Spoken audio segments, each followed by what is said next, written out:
इस लेक्चर में मैंने आपको पिछले टर्न पे बताया था कि ब्रैकेट नोटेशन और उससे रिलेटेड जो जानकारी है अपन यहाँ पर उसको थोड़ा अंडरस्टैंड करने की कोशिश करेंगे।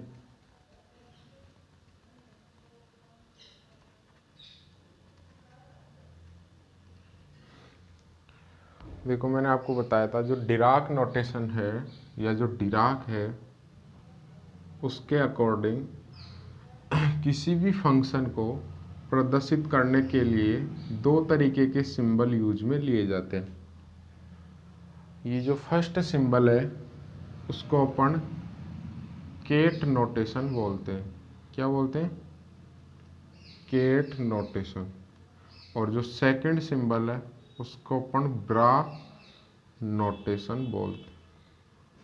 और अगर ये दोनों एक साथ है तो इसको बोलते हैं ब्रैकेट।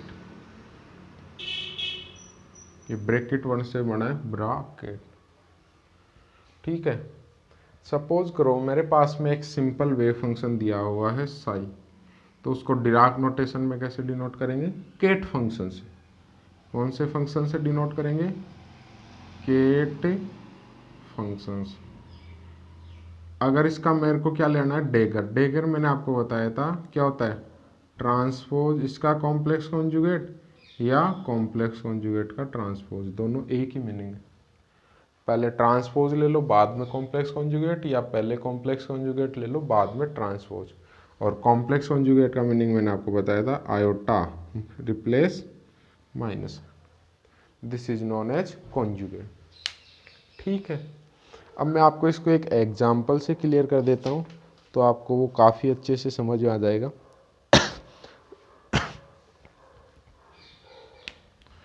जैसे मैंने कोई वेव फंक्शन लिया -3 आयोटा 2 + आयोटा और 4, ये एक मेरे पास में एक सिंपल फंक्शन है। तो ब्रैकेट नोटेशन के अकॉर्डिंग इसको किससे डिनोट करेंगे? Ket functions. किससे डिनोट करेंगे? Ket functions. ठीक है। अब मेरे को इसका क्या लेना है? क्या लेना है? केट फंक्शन में, सॉरी ब्रा, ये केट फंक्शन है ब्रा फंक्शन में। ब्रा फंक्शन में करना है तो इसका क्या लेना है? डेगर लेना है तो क्या करना पड़ेगा? ये देखो कॉलम है एक सिंगल, तो ये किस में कन्वर्ट हो जाएगा? रो में। और फिर ये तो ट्रांसपोज हो गया। अब मेरे को इसका कॉम्प्लेक्स कॉन्जुगेट भी लेना है, तो मेरे को क्या लेना पड़ेगा? इसका कॉम्प्लेक्स कॉन्जुगेट। तो क्या आएगा? -3 आयोटा का आयोटा रिप्लेस माइनस आयोटा, तो 2 - आयोटा और 4। ये क्या आ गया मेरे पास में? इसका ब्रा फंक्शन।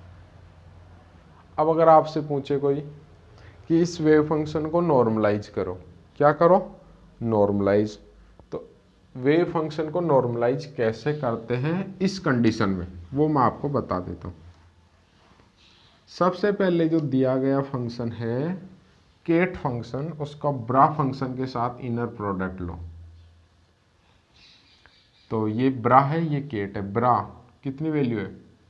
3 आयोटा 2 - आयोटा 4 और -3 आयोटा 2 + आयोटा और मल्टीप्लाई कर लो आपस। 9 iota square minus minus plus 9। फिर इसको इससे करोगे तो plus 2 - iota 2 + iota, a + iota a - iota क्या होता है? A² + b²। तो कितना हो गया? 2 दूनी 4 और 1 5 और 4 चौक 16। ठीक है। समझ आ गया क्या? कितनी वैल्यू हो गई? 16 और 9 25 और 5 30। नॉर्मलाइज का मतलब होता है इसकी वैल्यू 1 आनी चाहिए। वेव फंक्शन का जो इनर प्रोडक्ट है वो कितना आना चाहिए? 1, लेकिन यहाँ कितना आ रहा है? 30 आ रहा है। तो क्या करना पड़ेगा आपको? जो भी वेव फंक्शन दिया हुआ है इसका रूट लेके डिवाइड कर दो उससे। -3 आयोटा 2 + आयोटा 4 किससे डिवाइड कर दो? 1/।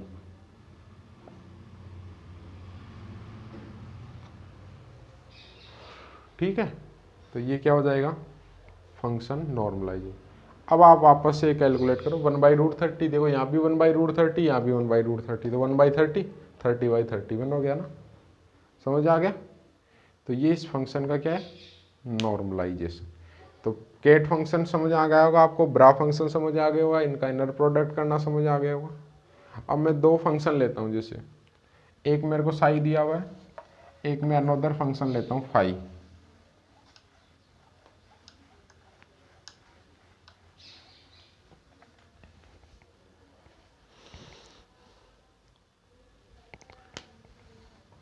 फाई जो फंक्शन है वो है 2 माइनस आयोटा 2 माइनस 3 आयोटा।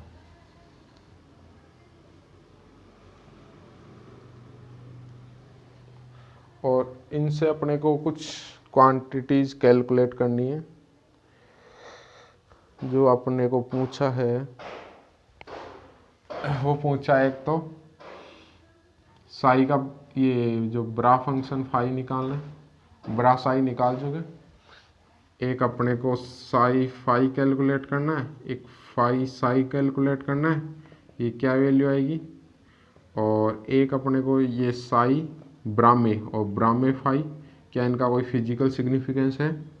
दूसरा साई केट में और फाई भी केट में, इनका क्या कोई फिजिकल सिग्निफिकेंस है, ये अपने को बताना है। ठीक है, देखो ये निकालना है तो मैं डायरेक्ट बता दूँ, 2 माइनस आयोटा आयोटा हो जाएगा और ये 2 प्लस 3 आयोटा। क्लियर है, पक्का? ठीक है, सबसे पहले मेरे को साई फाई निकालना है बिना नॉर्मलाइज किए।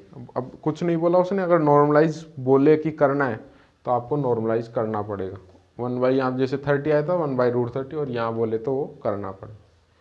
ठीक है, मेरे को निकालना क्या है सबसे पहले, साई फाई।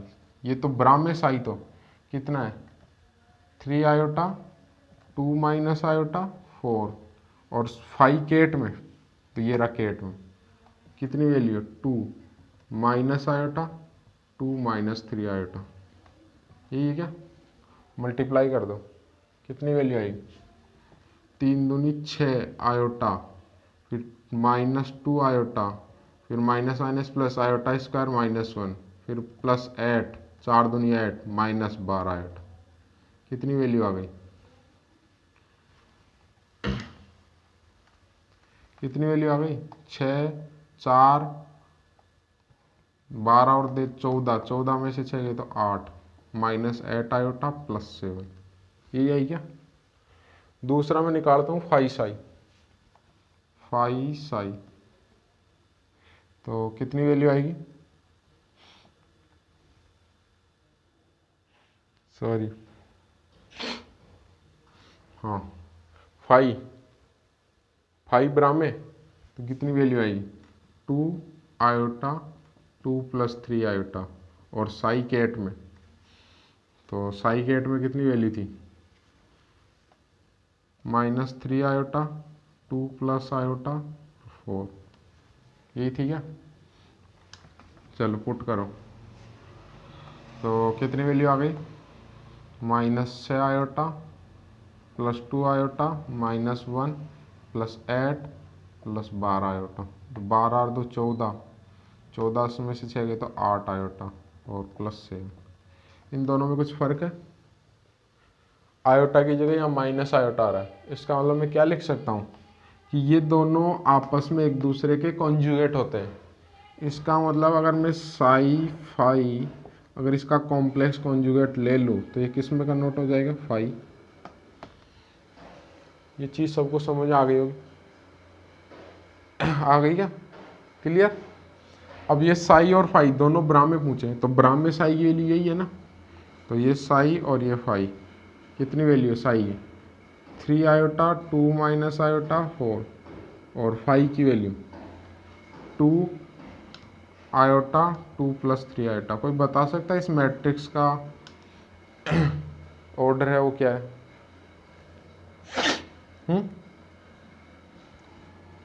कितना है बताएगा कोई 1 × 3। अरे सबसे पहले अपन बात करते हैं कितनी रो है, तो कितनी रो है एक, कॉलम कितने 1 2 3 1 × 3, और इसका कितना है 1 × 3।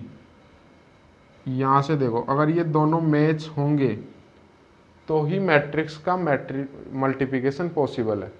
अगर फर्स्ट का कॉलम सेकंड की रो के इक्वल नहीं है तो मैट्रिक्स का मल्टीप्लिकेशन पॉसिबल नहीं है। इसका मतलब ये जो दोनों है इनका प्रोडक्ट पॉसिबल नहीं। और सेम चीज़ इस केस में, इसका मतलब ये दोनों पॉसिबल नहीं है।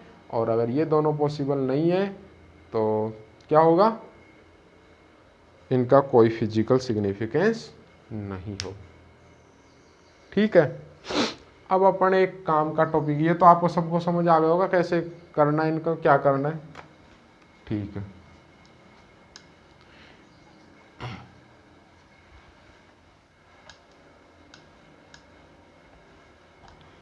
नेक्स्ट एक इम्पोर्टेंट टास्क अपन यहाँ कंप्लीट कर लेते हैं, आइगेन वैल्यू और आइगेन वेक्टर निकालना। Find eigen value and eigen vector. ठीक है, कोई भी मैट्रिक्स अपने को अगर दे रखी है तो उसकी आइगेन वैल्यू क्या होगी और आइगेन वेक्टर क्या होगी। आइगेन वैल्यू आइगेन वेक्टर की डेफिनेशन मैंने आपको पहले पढ़ाई थी क्या सबको? नहीं समझ आई कोई दिक्कत नहीं है, और दोबारा से अपन उसको रीड कर लेंगे लेक्चर में। तो मैं एक मैट्रिक्स लेता हूँ, कोई भी एक जनरल मैट्रिक्स लेता हूँ और उस मैट्रिक्स के क्या निकालता हूँ, आइगेन वैल्यू और आइगेन वेक्टर निकालने की कोशिश करता हूँ। फिर आपको मैं कुछ एग्जाम्पल दूंगा, वो आपको क्या करने हैं, उनके आइगेन वैल्यू और आइगेन वेक्टर निकालने। आ गए सबको समझे? चलो सबसे पहले मैं कोई मैट्रिक्स लेता हूँ, जैसे सिंपल मैट्रिक्स ले ली 1 0 0 0 0 0 0 0 माइनस। ये कोई एक मैट्रिक्स है, इस मैट्रिक्स की आइगेन वैल्यू मेरे को निकालनी। तो एक कैरेक्टरिस्टिक इक्वेशन होती है जिसको केले हैमिल्टन इक्वेशन बोलते हैं।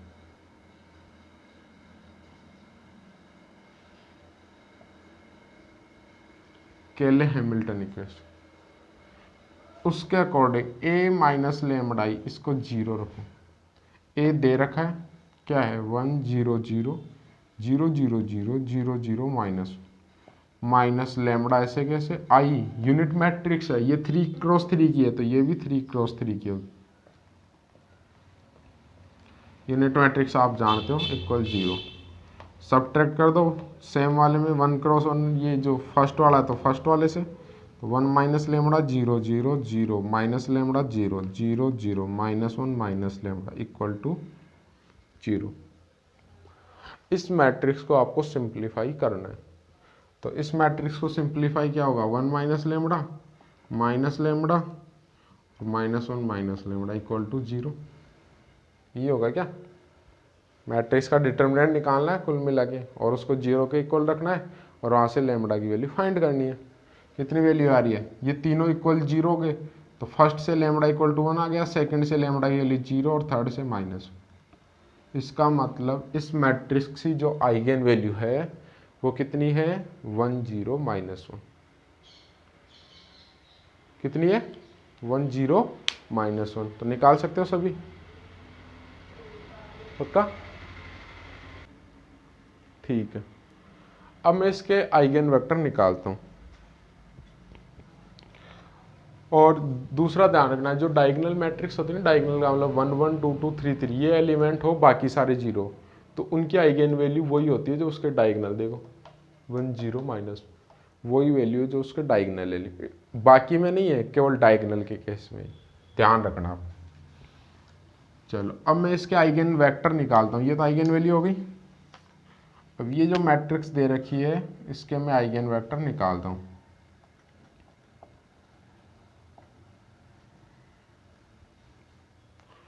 तो आइगेन वेक्टर कैसे निकालते हैं, ए माइनस लेमडा जो इक्वेशन थी उसको इक्वेट कर दो, A X equal to lambda X. A की वैल्यू 1 0 0 0 0 0 0 0 -1, एक्स कुछ भी लिख सकते हो आप, एक्स वाई जेड भी लिख सकते हो, x1 x2 x3, क्योंकि इसकी वैल्यू अपने को निकालनी होती है। लैम्डा आइगन वैल्यू कितनी मिली थी, एक 1 मिली थी, एक 0 एक -1। तो सबसे पहले जैसे मैं 1 के कॉरस्पॉन्डिंग आइगन वेक्टर निकाल दूँ, इक्वेट कर दो, क्या आएगा 1 0 0 x प्लस 0 प्लस 0, तो x इक्वल टू एक्स, दूसरा 0 इक्वल टू वाई, और third minus z equal to z. अब यहाँ से एक्स वाई जेड की वैल्यू निकालनी है किसी में भी सब्स्टिट्यूट करके, तो ये तो देखो वाई की वैल्यू तो जैसे ही 0 आ गई, z equal to minus z कब पॉसिबल है, जब जेड की कोई वैल्यू 0, और कोई भी रियल वैल्यू पे जेड माइनस जेड के इक्वल जैसे 1 -1 हो सकता है क्या, नहीं हो सकता, तो जेड भी 0 आ गए, वाई भी 0, एक्स इक्वल टू एक्स, इसका मतलब एक्स की वैल्यू कितनी आ गई 1। कोई भी वैल्यू हो सकती है, सब पे आपस में इक्वल होगा, लेकिन वो नॉर्मलाइज होना चाहिए, तो आप जो भी वैल्यू मानोगे नॉर्मलाइज होगा तो 1 ही आएगी लास्ट में। कैसे बताता हूँ अभी, तो वैल्यू पुट करो। फर्स्ट आइगन वेक्टर कितना आ गया, फर्स्ट आइगन वेक्टर कितना आ गया, एक्स, कुछ भी बताना, चलो एक्स इक्वल टू एक्स, तो एक्स ही मान लो, देखते ये 0 ये 0। अब क्या करना है, इसको किसी के भी इक्वल मान लो, जैसे फर्स्ट आइगन वेक्टर है तो लैम्डा 1, या और कुछ मान लो साई 1। अब कोई भी आइगन वेक्टर उसको नॉर्मलाइज करना होता है, नॉर्मलाइज करने का मतलब मैंने आपको बताया था साई 1 इक्वल टू क्या आना चाहिए 1, इसका क्या है ब्राह्मे, तो क्या होगा ये x, इसका complex conjugate 0 0, x 0 0 equal to 1, तो क्या आ गया x को x से mod of x square equal to 1, तो ओनली पॉजिटिव वैल्यू लेते, norm is positive, so mod x 1। तो जो अपना आइगन वेक्टर आ गया नॉर्मलाइज आइगन वेक्टर साई 1, उसकी वैल्यू कितनी आ गई 1 0 0। आ गया समझ पक्का, ठीक है। अब मैं अगर सेकंड की बात करूं 0 के कॉरस्पॉन्डिंग, तो आप यहाँ क्या रख दोगे 0, इसका मतलब क्या आया x equal to 0, 0 equal to 0, और ये minus z equal to 0। Eigen vector क्या अपना दूसरा psi 2, x y z, x की वैल्यू 0, वाई की वैल्यू कुछ नहीं मिल रही तो वाई रहने, तो जेड की 0, सेम नॉर्मलाइज करना है, तो साई 2 की वैल्यू कितनी आ जाएगी 0 1 0। ऐसे ही थर्ड में क्या करना है, किसके रेस्पेक्ट में निकालना है -1, तो x equal to -x, y equal to, ये तो 0 हो गया, 0 इक्वल टू -y, और minus z equal to -z, तो ये पॉसिबल नहीं है, या इसका मतलब क्या है x इक्वल टू 0, इसका मतलब y इक्वल टू 0, और इसका मतलब z इक्वल टू z, तो क्या आएगा Sai 3 third eigen vector 0 0 z। वह सेम नॉर्मलाइज करोगे तो नॉर्मलाइज करने पर इसकी वैल्यू कितनी आ जाएगी 0 0 1।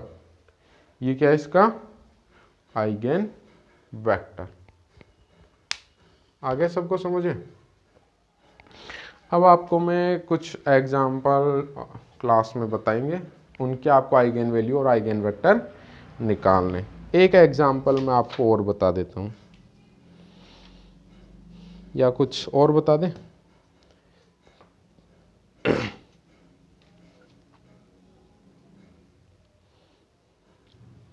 चलो डिराक डेल्टा के कुछ क्वेश्चंस मैं आपको करा देता हूँ जो आपके ग्रिफिथ में दे रखे।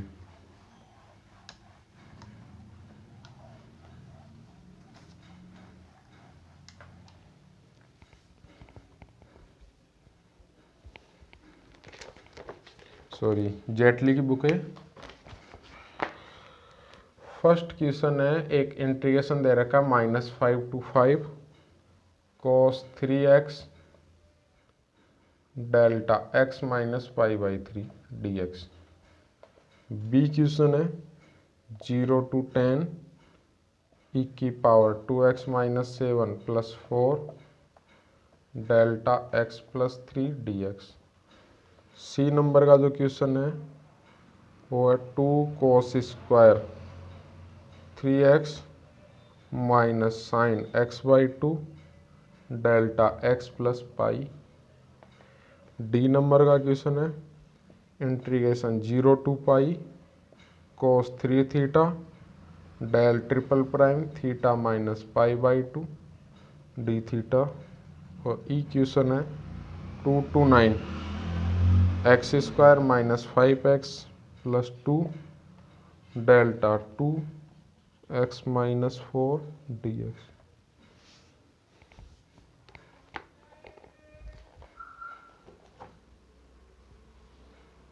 ठीक है,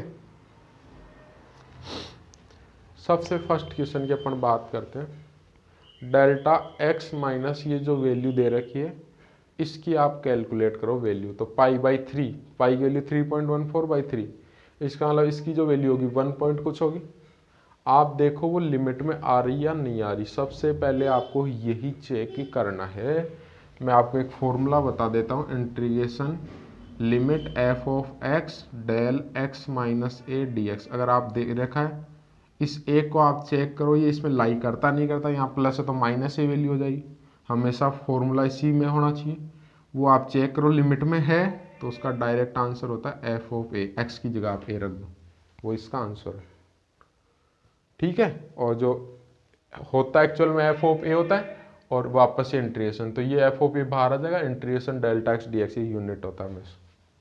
चलो पाई बाई 3 1 पॉइंट कुछ होगा, लिमिट में एग्जिस्ट करता है तो एक्स की जगह कितना रख दो पाई बाई 3, तो कोस 3 पाई बाई 3, 3 से 3 cos pi minus. First question simplify हो गया क्या सबका? अरे हो गया सबका। नेक्स्ट x प्लस 3, इसका मतलब एक की वैल्यू यहाँ कितनी होगी -3। -3 क्या इसमें लाई करती है? नहीं करती।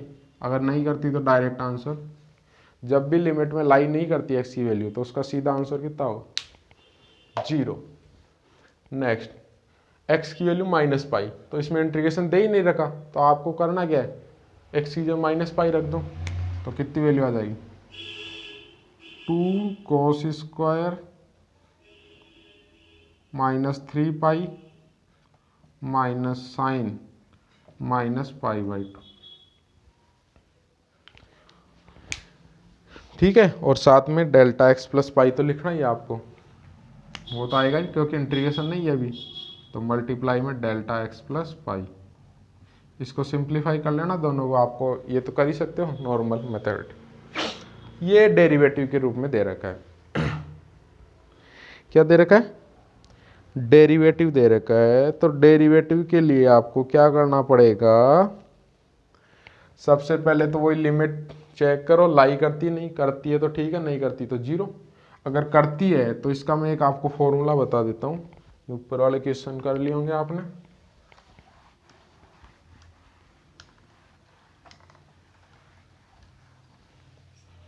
एक फॉर्मूला होता है integration F of x delta की power n X minus A D x. ठीक है, इसका फॉर्मूला था -1 की पावर n डी की पावर n डी एक्स की power n F of X और x इक्वल टू ए। इस फॉर्मूले को अपन यहाँ अप्लाई करें, पाई बाई 2 इसमें लाई करता है तो क्या होगा, 3 है ना, 3 बार, तो -1 की power 3 D Q by D, variable theta है तो डी थीटा क्यू कोस 3 थीटा, और लास्ट में थीटा की जगह क्या रखना है, पाई बाई 2। तो -1 का क्यूब तो कितना हो जाएगा, -1, कोस का 3 बार इंटीग्रेशन करेंगे तो क्या आएगा, एक बार साइन वापस कोस साइन, इसका मतलब साइन 3 थीटा, और हर बार ए बार आएगा तो कितनी बार आएगा, 3 बार, तो 3 तिया 9 27। लेकिन ये भी पता आपका कोस का एक बार करोगे तो माइनस साइन थीटा, फिर वापस करोगे तो कोस थीटा, और फिर कोस का माइनस माइनस ये तो प्लस हो गया। ठीक, तो कितनी वैल्यू होगी, theta equal to pi by 2, तो कितनी वैल्यू आ गई, -27 साइन 3 पाई बाई 2।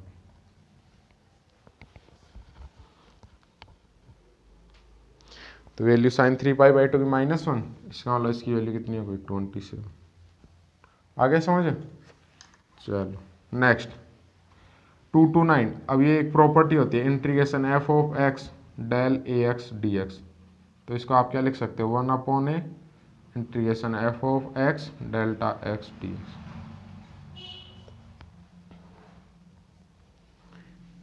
ठीक है, तो क्या वैल्यू आ जाएगी इसकी क्या लिख सकता हूँ मैं इसको, 2 है ना, तो 1/2 integration 229 x square minus 5x plus 4 delta x minus 4 dx। क्या 4 लाई करता है इसमें? करता है। तो क्या वैल्यू होगी 1/2 4 का स्क्वायर माइनस 5 इंटू 4 प्लस 4। ये इसका आंसर कर सकते हो। ठीक।